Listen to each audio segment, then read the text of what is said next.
Okay, here's your IA number 2 answer key. Number 1, pretty straightforward. What is the solution set of this absolute value equation? And what we have is your positive case, your negative case. Remember, when you have your negative case, you just drop the absolute value bars. Same thing with positive case. 5, negative 4 is your answer. Number 2, now we have an absolute value inequality, which is slightly different because when you drop, after you isolate the absolute value, well, you don't have to do that because it's already isolated. You drop the absolute value bars and you negate, and when you have your negative case, you reverse the inequality symbol. Number 3, the product of the roots. That's simply C over A, and C is 8, A is negative 2. That reduces down to negative 4. Number 4, what is the sum of the roots of the equation? Well, the sum is negative B over A, so it's negative negative 2 over 3, and the negative negative become positive, so the answer is 2/3. Number 5, factored completely. So, ladies and gentlemen, first you need to reorder this polynomial so the highest power is first. That's negative x cubed. Next is negative x squared. Next is positive 6x. Extract the GCF first. Take out the negative x. If you took out a positive x, you will see that you cannot factor the trinomial to get any of the answer choices. That's why you must end up factoring out the negative x. Here's your final factored form expression.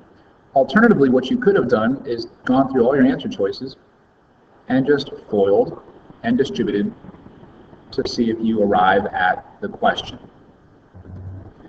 Number 6, you have to factor by grouping. As you can see, we take out the x squared minus 4. We have the x plus 3 over here. And x squared minus 4 is the difference of perfect squares. Final answer is 2. Number 7, they want to know about the nature of the roots. So we're going to use the discriminant b squared minus 4ac. You need to memorize that. We end up with negative 16, and because our discriminant is negative, it means that our roots are imaginary. Number 8, first thing you must do is put this quadratic equation into standard form. Subtract 9 from both sides, identify A, B, and C, and then carefully plug them into the quadratic formula. Notice that we have to simplify the radical. Square root of 45 is 3 radical 5. Number 9, one of the most missed from the test. You need to realize that the question is, how many seconds does it take the diver to fall 45 feet below the starting point? No, the starting point is 105 feet high. So here's my stick figure, 105 feet high. Here's a cliff. We want to know how many seconds it takes the diver to fall 45 feet below the starting point. So 145 minus 45 is 60 feet. So how much time passes before he hits the 60 feet mark? Well, you take 60, that's your height, you plug it in to the formula here, the equation. Subtract 60 from both sides to put it in standard form. We have our A, B, and C identified.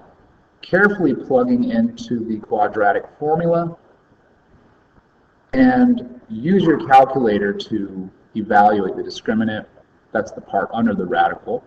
And we end up with a negative answer and a positive answer. You must reject the negative answer because negative time does not make sense. Number 10. What number is added to each side of the equation when using completing the square? Well, what goes in the box? B over 2 squared goes in the box. 7 over 2 squared means you have to square the numerator and square the denominator. So it's 49 over 4. Number 11, we're subtracting fractions, so we need an LCD. Multiply x times x here, multiply x minus 1 here. We end up with 3x minus 2 times quantity x minus 1. This is where most of the mistakes occur. You must distribute the negative 2 throughout this binomial. we end up with 3x minus 2x plus 2 all over x times x minus 1, and the 3x and the negative 2x combine to give you x. This is our final answer. Number 12, we are dividing these two rational expressions. However, we must use the order of operations and we must evaluate the parentheses first, which means we need to add fractions. Change 1 into a fraction. It needs a common denominator of n. So we have n times 1 and n times 1 in the numerator and denominator, giving us n plus 1 over n. And now we can do our keep change flip. So we change the division to multiplication, n squared over n plus 1. These cancel, and the n cancels up here and the n cancels down here, leaving a single n as our solution. Number 13, here we have a rational equation, which means we need to determine what the LCD is, which is x plus 3, x minus 3, and multiply every numerator by x plus 3, x minus 3, so that we can cancel all the denominators out. So the x minus 3 cancels with x minus 3. Both terms cancel here, leaving only the 30. X plus 3 times x minus 3 remains up here, and we have to distribute the 5, giving us 5x plus 15. Once you isolate everything on the one side of the equation, you end up with 0 over here because this is a quadratic. We're going to factor, and the solution is 3 and 2. The last step is to do the mental check step. And as you can see, when you plug in 3, you are dividing by 0. 3 is extraneous, therefore 2 is the only solution. Here's number 14. Remember to rewrite this large fraction as a division problem. And then we're going to find the the LCD, which is 3x. So we multiply x times x here, we multiply 3 and 3 here, and x here. We end up with x plus 1 over 3x divided by x plus 3 over 3x. Now we keep change flip, and when we cancel out, we end up with x plus 1 over x plus 3. Number 15 is a simple FOIL problem. As you can see, we're multiplying conjugates, which means the O and the I will cancel out. See, radical 5 times negative radical 5 gives me negative radical 25, and the square root of 25 is 5. So we have 9 minus 5, which is 4. Number 16, we are trying to simplify the cube root of 64a to the 16th. Think of this as the breaking out of jail situation like I told you about. Prime factorization, we're forming trios to break out of jail. And remember, 2 of them die, 1 of them makes it out. So we're left with 2 times 2 times a times a times a times a times a, giving us 4a to the 5th power, cube root of a. This a over here never had a chance to make it out. Number 17, similar situation, except now we have 2 cube root expressions that when we multiply together, we're actually merging both of these cube roots into one large cube root, and we're multiplying the radicands. Before you multiply the radicands, it might be easier just to factor prime factorization of both terms, giving us 3 3's, 4 2's, and 6 x's. Putting them into groups of 3's, we're left with 2, which never had a chance to break out. The 3 and the 2 broke out, and the x break out, giving us 6x squared cube root of 2. Number 18, you must rewrite the radical as a fractional exponent. M to the 4 thirds is the same thing as the cube root of m to the 4th power, because we know that the cube root is the denominator and the power is the numerator. And since we are multiplying 2 exponents with the same base, we're really just adding the powers. When we add the powers, we're adding 4 thirds plus negative 1/2. We need a little bit of fraction math, and we end up with m to the 5/6. That's not an option. So we must rewrite this fractional power as a radical expression, which is the sixth root of m to the fifth. Same thing with number 19. Since we have a negative exponent, we put a 1 under it so that we can reciprocate the entire fraction, giving us 1 over x squared minus 1 to the positive 2/3. And then we rewrite the power of 2/3 as a radical expression, which is the cube root of this quantity squared. Number 20 is very straightforward. You evaluate the powers of I, then you simplify. Number 21, subtract from means you have to reverse the order. So notice how it's x cubed plus 3x squared minus 2x minus this first polynomial, which means we have to keep change. You want to change this subtraction to addition. Flip the sign, flip the sign, flip the sign, and then you combine like terms. Number 22, here we are evaluating more expressions with I. So we have x times y squared times z, so it's 3i times 2i quantity squared times m plus I. Remember, because this is all under or within the parentheses, you have to square both the 2 and the I. So it's 4i squared. That's where most people make their mistake. I squared is negative 1, and 3i times 4 times negative 1 is negative 12i. We must distribute throughout m plus I, giving us negative 12mi plus negative 12i squared. Again, I squared needs to be evaluated to negative 1. So negative 12, negative 1 multiplied give me positive 12. So it's 12 minus 12mi because we put this in a plus bi form. Number 23, as you can see, we factor. It's already in standard form. We end up with negative 5 and 1 as our roots. So we plot them on the number line. Then we test out all three intervals. We use negative 6 as a test point.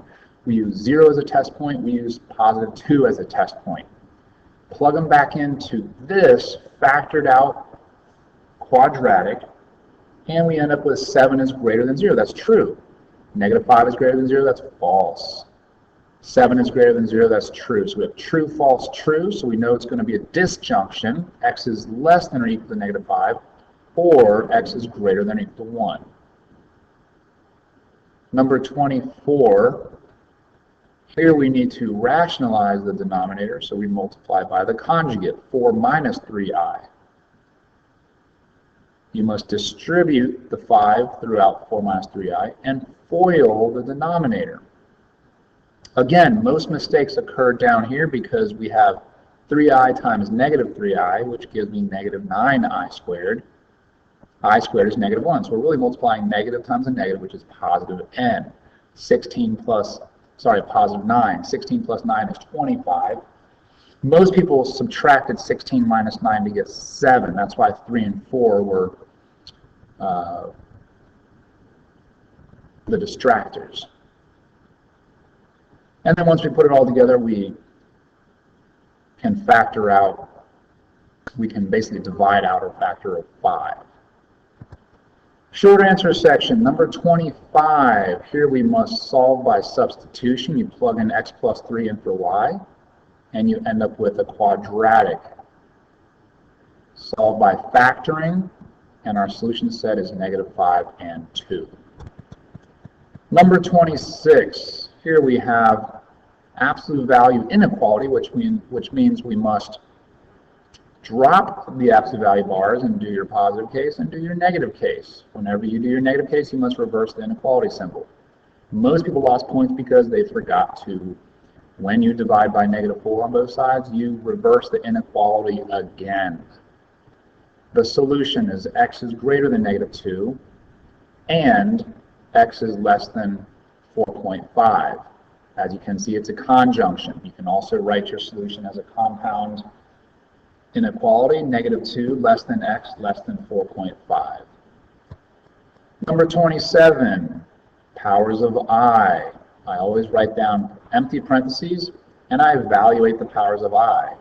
I to the 8th is 1. I cubed is negative I. I to the 4th is 1. This negative I is multiplying 6x, so it negates the entire term. Combining like terms, we end up with 7y minus 2xi. Notice the order that we put it in because this is in a plus bi form. Number 28, FOIL. Multiply both binomials together. We end up with 4/9 x squared. The O and the I is where most mistakes occurred. No, they do not cancel out because this is not a conjugate. Negative 2/3 x combined with negative 2/3 x is negative 4/3 x. Remember your fraction math. Finally, negative 1 times negative 1 is positive 1. Number 29. Again, we are solving a rational equation, which means we must multiply everything by the LCD. Before we do that, you must recognize that we have an opposite factor here. You must extract the negative 1. The negative 1 floats up to the top. Negative times a negative is a positive. And now we can multiply everything by the LCD. These cancel, and both of these cancel, leaving x minus 3 plus 2 times x plus 3 equals 4. We must distribute the 2. And as you can see, the rest is pretty simple algebra. We end up with x equals 1/3. And number 30, probably one of the easiest questions on the test. You're simply evaluating the sum and the product of the roots using the formulas negative b over a and c over a. We end up with negative 11/5 and negative 3/5. And there you have it. Best of luck going over the corrections. See you next time.